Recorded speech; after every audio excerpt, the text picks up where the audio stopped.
Hello दोस्तों, good morning all of you. आज हम फिजिक्स में देखिए लेसन वन कौन सा चल कूलाम का नियम तथा वैद्युत क्षेत्र में से कूलाम का नियम बताते हैं, जो यूपी बोर्ड में समझ लीजिए कि 4 नंबर का बहुत इंपॉर्टेंट है।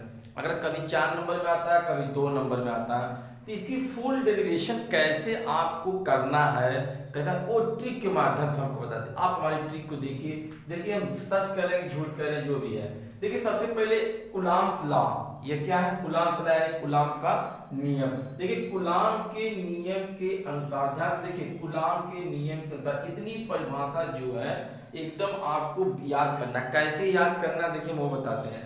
देखिए कह रहा है कि दो स्थिर बिंदु आवेशों के बीच, देखिए ये एक आवेश है, देखिए दो आवेश है, देखिए ध्यान से देखेंगे आपको आ जाएगा।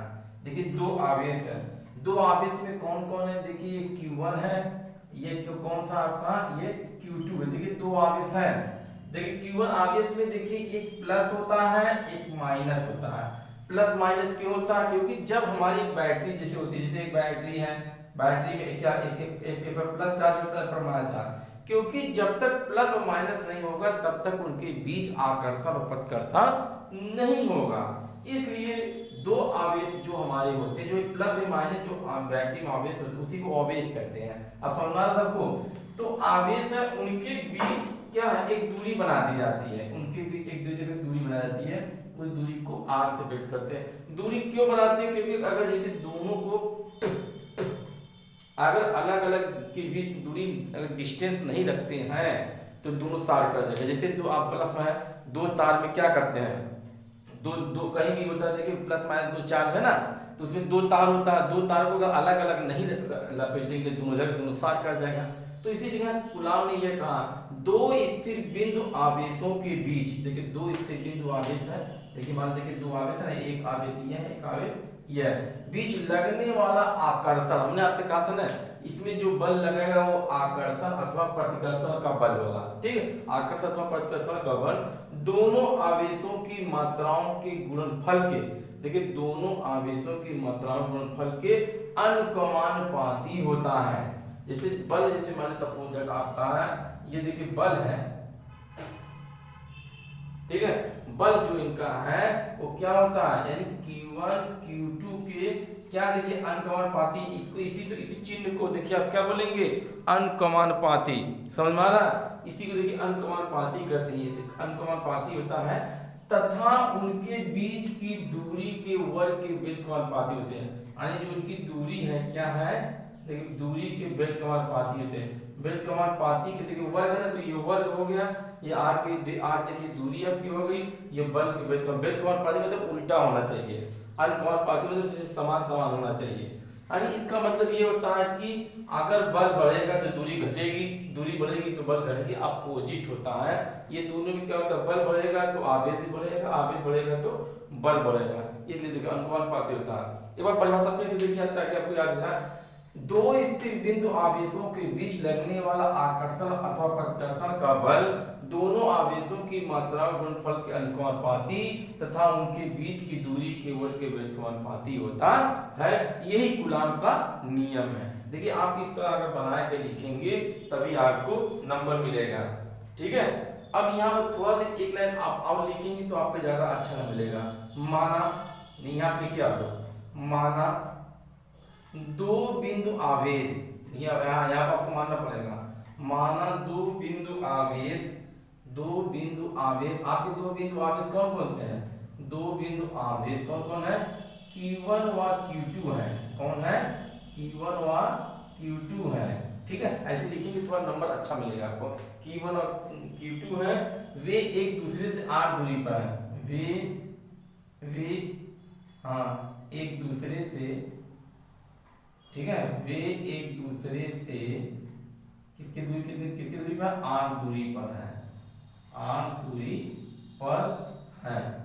ठीक, अब इसके आगे लिखेंगे, दूरी पर है तो उनके बीच लगने वाला बल, यहाँ लिखिए, तो उनके बीच, ठीक है, लगने वाला बल, उनके बीच लगने वाला बल, लगने वाला बल, देखिए बल आपका क्या है? यह प्रोपोर्शनल Q1 Q2 यानी यह अनुपाती दोनों आवश्यक हो गए, यह अनुपाती हो। ये समीकरण नंबर देखिए 1 हो गया, यह समीकरण नंबर 2 हो गया। हमारे साथ लिखते जाएंगे तभी आपको समझ में आएगा, क्योंकि ब्लैक बोर्ड छोटा है, आपको थोड़ा प्रॉब्लम होगी। अब लिखिए यहाँ समीकरण 1 और 2 से, क्या लिखेंगे, समीकरण 1 व 2 से, ठीक है, 2 से यहाँ क्या हो जाएगा, यह प्रोपोर्शनल क्या हो जाएगा, Q1 Q2 अपान R स्क्वायर। ठीक, देखिए दोनों को समीकरण करेंगे, देखिए आपको दिखाई दे रहा सभी लोग को, ठीक है, दिखाई दे रहा। यह प्रोपोर्शनल Q1 Q2 अपान R स्क्वायर, तो यह बराबर आपका क्या हो जाएगा, देखिए यह बराबर जब प्रोपोर्शनल हटाएंगे यहाँ पर क्या लग जाएगा, K लग जाएगा, क्या लग जाएगा, K लग जाएगा, K Q1 Q2 अपान R स्क्वायर हो जाएगा। ठीक है, देखिए दिखाई दे रहा, हाँ चलिए ठीक है, दिखाई दे रहा है। अब आगे बढ़ते हैं, देखिए इधर, देखिए ब्लैक बोर्ड छोटा होने की वजह से थोड़ी प्रॉब्लम होती है, लेकिन फिर भी आप समझने के। अब इसके बाद देखिए यहाँ लिख रहे हैं, इसके बाद देखिए यहाँ आप लिख रहे हैं, ताकि देखिए आपको समझ में आए। दिखाई दे रहा है ना, चलिए ठीक है। अब देखिए जैसे के जो है, के को हटाएंगे, अब देखिए यहाँ लिखना प्रयोगों द्वारा, क्या लिखेंगे, प्रयोगों द्वारा के का मान, यहाँ लिखिए प्रयोगों द्वारा, प्रयोगों द्वारा, ठीक है, के का मान कितना होता है, 9 गुणे 10 घाते 9 होता है। कितना होता है, के का मान 9 गुणे 10 घाते 9, तो आपका क्या हो जाएगा, यह बराबर 9 गुणे 10 घाते 9 Q1 Q2 अपान R स्क्वायर हो गया। ठीक है, ये प्रयोग Q का मान देखिए हो गया 9 गुणे 10 घाते 9, यहाँ लिख दीजिए न्यूटन मीटर स्क्वायर, ताकि आपको आ जाए न्यूटन, ठीक है, न्यूटन मीटर स्क्वायर प्रति कूलम स्क्वायर। देखिए newton metre square coulomb square होता है, प्रयोग होता है, के का मान कितना होता है, इतना लिख तो और थोड़ा अच्छा लगेगा, होता है।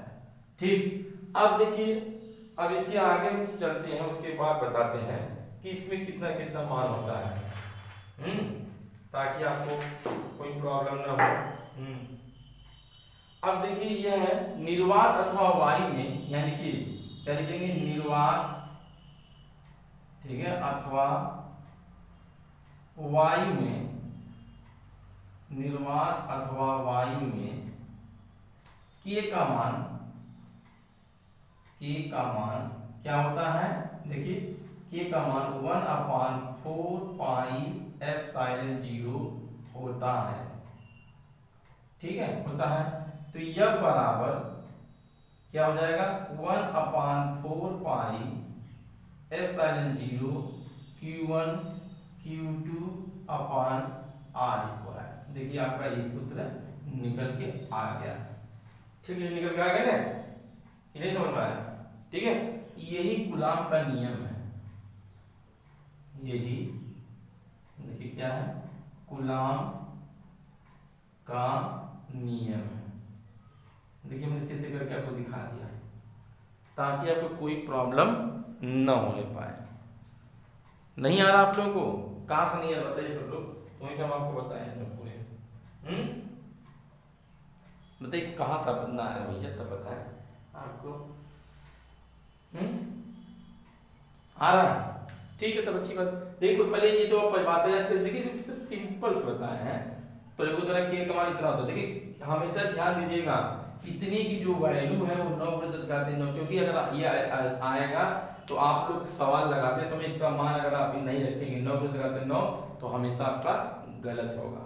इसलिए हमेशा एक चीज, दूसरी पॉइंट याद रखिए, जो ये दूरी को R कहते हैं, देखिए आवेश को Q1 और Q2 कहते हैं, दूरी को हमेशा सवाल लगाते समय ध्यान दीजिएगा, दूरी को मीटर में लेकर चलेंगे, सेंटीमीटर में कभी सवाल नहीं लगेगा, अदरवाइज आपका बहुत गलत होगा। जब भी सवाल लगेगा यह बराबर 1/4 पाई एप्सिलॉन 0 Q1 Q2 अपान R स्क्वायर ये रखें, इसका मान देखिए ये रख के आपको निकल जाना है। देखिए निर्वात और वायु के का मान है, इसी सूत्र को लेकर एक कूलम का नियम है। देखिए मेरे कूलम का नियम का वीडियो आपको कैसा लगा जरूर हमको लाइक सब्सक्राइब कमेंट बताइएगा, अगर अच्छा लग रहा है तो ठीक है, कोई बात ही नहीं है। Thank for watching my this video.